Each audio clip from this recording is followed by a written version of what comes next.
Launched in May of last year, the Vauxhall Monterey is proving a strong challenger in a buoyant off-road market, one which has seen sales increase by a staggering 240% over the last 4 years, making this type of vehicle the fastest growth sector in the whole market. And it's not difficult to see why. Off-roaders like the Monterey, with their tough, rugged construction, good visibility and luxury features, look and feel safer than normal cars. They're also seen as being a lot more versatile than family saloons or hatchbacks, whether you're carrying around 7 adults in comfort or towing a boat, carrying a surfboard or a set of golf clubs. Off-roaders perfectly complement an increasingly leisure-oriented lifestyle. Since its launch 3.5 years ago, the Frontera, in both 3-door sport and 5-door estate versions, has achieved the remarkable distinction of becoming the second highest selling off-roader in the UK. And that's a popularity gain not just through looks and flexibility, but on a truly genuine off-road capability. And I don't just mean supermarket car parks. The Frontera has proved itself in some of the most demanding off-road driving conditions in the world, the icy wastes of the Arctic Circle. Last year, both Vauxhall Frontera and Monterey entered the Arctic Super Challenge. The challenge? To complete 7,500 kilometres in 8 days over the toughest terrain in Scandinavia, Russia and the Arctic Circle. Travelling against the clock, battling against 24 other competitors in temperatures which regularly fell below -35 degrees, the Monterey achieved a very creditable second place in its class. But the outright winner? The Vauxhall Frontera. The winning team beat Range Rover, Ford Maverick, Nissan Terrano, Discovery and more to take the coveted trophy. Now, not content to rest on these very impressive laurels, Vauxhall has taken the Frontera and made it even better. And here they are, the 1995 new generation Fronteras. Look quite similar, don't they? But under the skin, they're radically different. New engines give better performance, new suspension gives improved handling, and new brakes give greater stopping power. There's even a new immobiliser for added security, and more. I've been asked by Vauxhall to put them both to the test in some of the most trying conditions the UK has to offer, apart from the M25 that is, and this weather. Firstly, we'll be taking this new 5-door estate from our start point here in Dunkeld up into the rugged Perthshire countryside to put it through its paces on a tough off-road course. Then we'll be heading south to try this new 3-door sport in the vast tracts of the Scottish border country. It's going to be tough, but don't pity me, pity the people who've got to be my passengers, the crew. Now, the first thing you notice when you get inside a Frontera is the selectable 4-wheel drive, and that's not something you get on every off-roader. Selectable means that you can choose 4-wheel drive as and when conditions dictate, and it's as easy as this. For example, you might choose 4-wheel drive in ice or snow when you're on the road or in off-road conditions. For normal everyday use, simply keep the car in 2-wheel drive. That way you reduce friction, transmission noise, wear and tear, and you get a greater fuel economy. Now, the first part of my journey tomorrow is on main roads, so I'd need the car in 2-wheel drive. As soon as you get behind the wheel of an off-roader like this one, you know exactly why people get so excited about them. You get a fantastic view of the traffic and a real sense of safety and security as well. It's effortless to drive, with excellent power steering as standard. The cockpit's really well designed. I particularly like this new black trim. Although it's functional, it's really attractive as well. And there's a new tilt-slide sunroof option. Manual or electric, it's operated in exactly the same way as on a luxury saloon. Now, this particular Frontera estate has the very latest GM 16-valve 2.2 litre petrol engine. But there's also a powerful new 2.8 turbo diesel option. Whichever you choose, both deliver better low-end torque and greater economy than the engines they succeed. For instance, this estate with the petrol engine has a top speed of just over 100 miles an hour, yet has a 13% better fuel consumption. And more importantly, it has a 0 to 60 acceleration improved by a remarkable 26% over the old model. There's bags of power in reserve as well. The engine never seems to be straining at all. It feels very relaxed and incredibly responsive. Braking's been improved with discs all round and optional ABS, new for the Frontera, fitted on this particular model. And here's another Frontera benefit. It's easy to spot in a car park. The new larger 16-inch diameter wheels give improved ground clearance. These are the new optional alloys with 7-inch wide rims.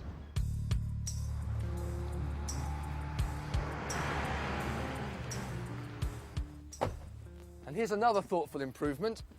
The spare wheel's now mounted on the rear door.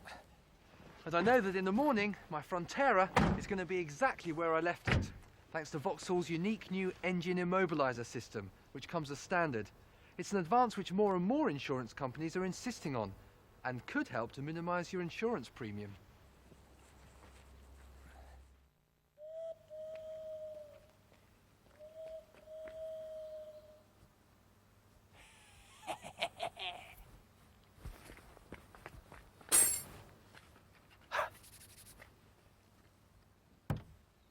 Well, would you wait to relieve it? Take the butchers at that. Lovely jubbly.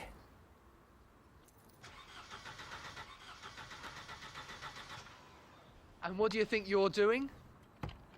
Oh, evening, Gaffer. I was just going to park the car for you, yeah. Oh, right. Well, it's fitted with an engine immobiliser. Oh, well, some you win, some you lose. Now, to help me put the new Frontera estate through its paces, I've been joined by John Ayton. He's the director of Off-Road Masters and an off-road driving expert in his own right. Now, John, this is the first time you've seen the new Fronteras. As someone who makes his living from teaching people to drive off-road, what do you look for in an ideal off-roader? A good all-round performance, a vehicle which is just as happy on the motorway as it is climbing a mountainside on a rough, steep incline. To achieve that, we need the correct combination of engine and gearbox, which will give us plenty of power and cope with the worst of conditions. Right, well, let's see how the new Frontera estate measures up. Wish me luck. The first thing we have to do is select four-wheel drive for the adverse conditions ahead. What's the difference between high and low? Low ratio gives you maximum power output at very, very low revs. So, in other words, it's going to give you power without wheel spin, hopefully. Now, we're about to go through quite a large puddle. The thing about water is not to attack it. Basically, it depends on the depth and the strength of flow. However, in principle, you don't want to throw it all about, as it were. You don't want to splash it up into the engine compartment if you can avoid it. If we see the ground going down, what do we do? Change down. Change down. Maximum engine braking. Correct. That's what gives you the high level of safety and control that you need in these type of conditions. Right. A lot of people say, I never drive off-road. One of the very, very important points to be made is that these driving techniques are exactly the ones which you require when you've got 2 inches of snow on the road. Go, go, go. Keep it straight. Go. Hey! Keep it going.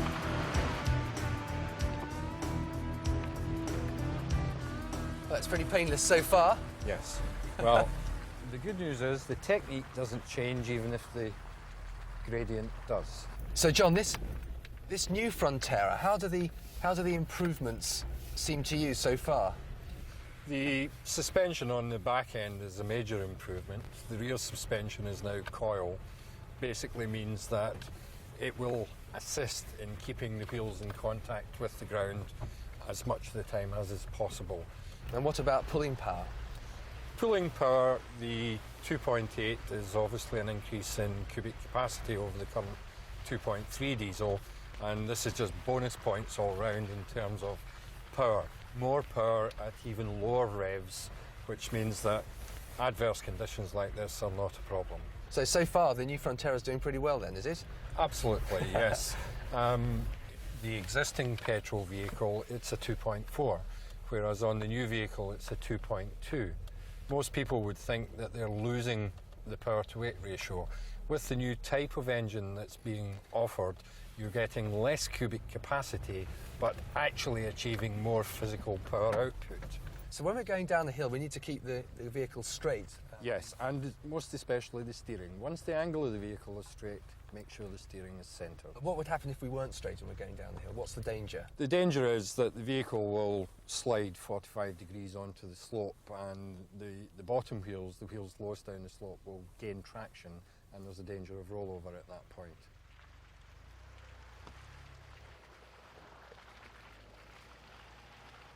God, this is steep. Centre the wheels and keep them there.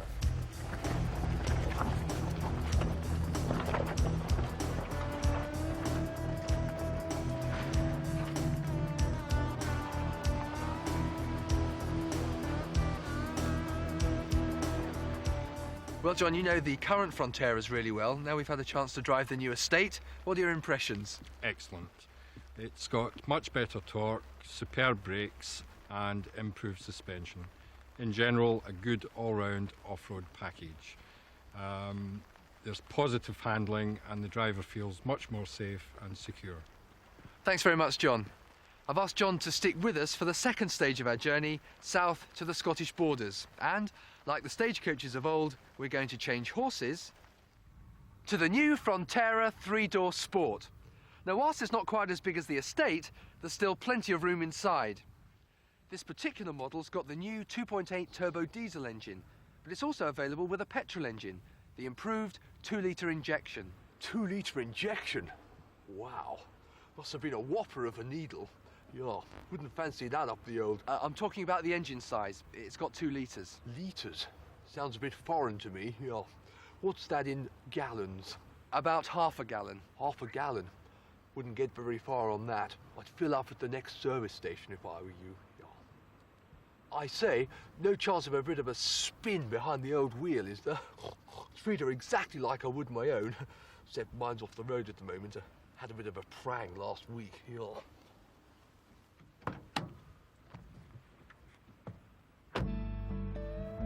Wow, the old tarmac disappears faster than Mummy's gin. Yes, I'd noticed. What's she like on the shortest distance? Shortest distance? Yeah, you know, the shortest distance between 2 points is a circle. No, it's a bus route. It's a...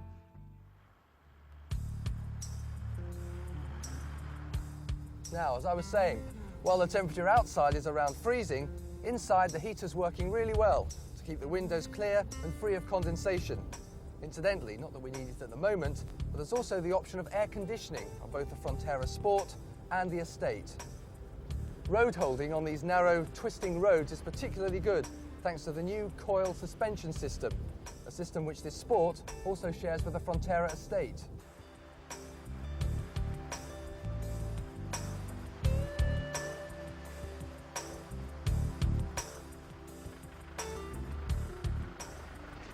There's revised independent front suspension, new all-round gas-filled shock absorbers, and most importantly of all, new rear suspension that give much better ride and handling in extreme conditions. And the new 2.8 direct injection turbo diesel really does give you smooth power to overtake quickly and safely. So John, in Perthshire we were on a special off-road course. Now we're about to go off into 6,000 acres of remote countryside. So what do we need to remember in the wilds? The first thing to remember is that every single square inch of the UK is owned or controlled by someone, and therefore you should only drive where you have permission. Seek permission first. Right, okay, so once we've done that and we've got our green road or our track where we're allowed to drive, what do we do then? Secondly, never travel alone. It's rather like walking in the hills. Always take a second vehicle for safety reasons. Never Right. travel on your own. I see. Now you've got some special equipment here that we need to take as well. Sure, not particularly special, some of it. Basic essentials spares, maps, which you've planned your route on, Right. fan belt, power belt, fuel filter in case of waxing or very extreme temperatures, Right. air filter especially, Right. should it become saturated with water or mud. And basic essentials such as blankets, waterproof clothing and sufficient food and water should you become stranded. Great. Now is all this really necessary? If you're travelling over short distances and you're reasonably confident about access and the length of your journey, no. If you're travelling over much greater distances into wilderness areas, yes, I would consider it essential and I wouldn't travel without it. Right, thanks very much, John. Let's go.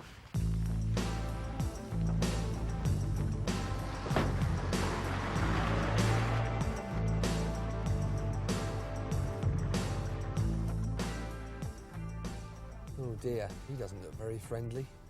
Hey, what you doing up here? Sorry? You couldn't get all the way up here in this wagon. Pardon? Nobody comes up here, and you couldn't get all the way up here in this Frontera. I didn't quite catch that. Oi, give us a shot.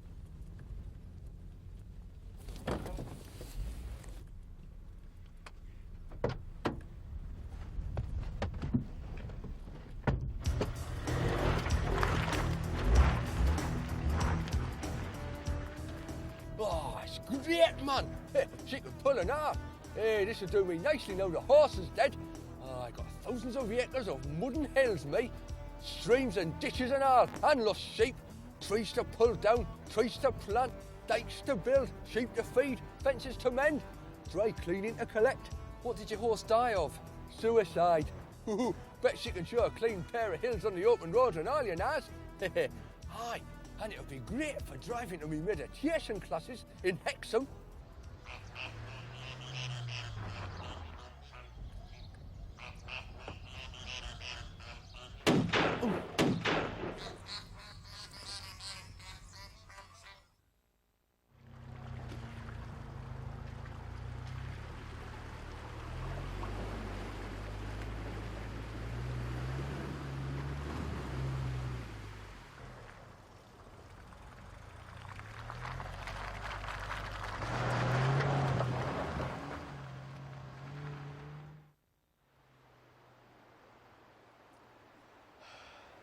Hark, the sound of approaching travellers.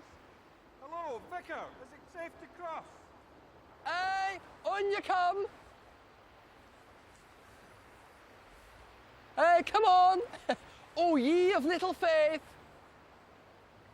On you come. The water's lovely. Watch out for the fishes. Hey, on you come, that's right.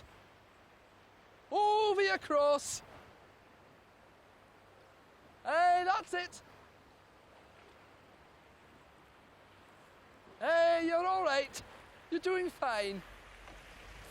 Vicar, I thought you said it's safe to cross. Hey, well, it pays to have the right connections.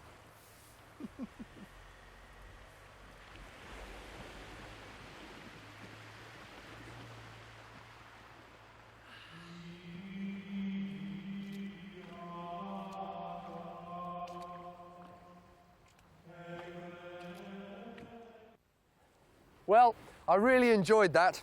I could easily get hooked on it myself, as owners and others clearly do, because Vauxhall has their very own off-roaders club, where people can go and do exactly the same sort of driving as I've been enjoying. Well, I've driven both Fronteras now on and off-road, and I have to say I'm very impressed by their versatility. They're just as at home in a rutted ditch as they are on a motorway. I like the high-up driving position, the roominess and the comfort, not to mention the sense of security you get. It struck me they might also make an excellent choice for fleet users or company car drivers because of their versatility and how comfortable they are to drive on the road. They're also very competitive in price, economy and resale value. So, whether you use your car for business or for pleasure, take a good look at the new Fronteras. I think you might find them a revelation on or off-road.